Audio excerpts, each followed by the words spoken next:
I've explored abandoned places before, but nothing could have prepared me for Pripyat. The empty streets stretch out before me, a silent testament to a vanished way of life. Nature is slowly reclaiming what was once a thriving Soviet city. Trees push through cracked concrete and vines crawl up the sides of decaying buildings.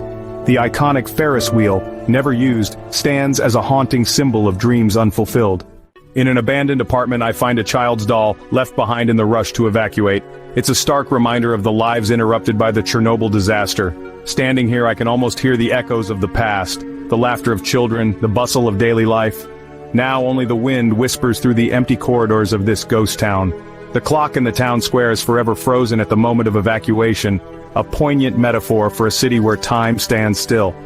Pripyat serves as a chilling warning, a monument to the unforeseen consequences of our technological ambitions.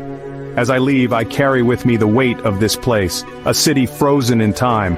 In the end, Pripyat reminds us of the delicate balance between progress and preservation, and the enduring resilience of nature in the face of human absence.